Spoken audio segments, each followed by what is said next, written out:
பக்கத்திலே ஜமீன் புரவி பாளையத்தில் நல்லாட்சி புரிபவரே தெய்வ நாயகமே கோட்டீஸ்வரா.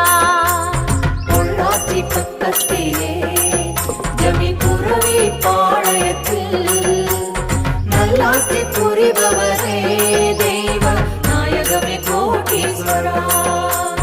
குருநாத கோட்டீஸ்வரா எங்கள் குலம் வாழ அருள் புரிவாய்.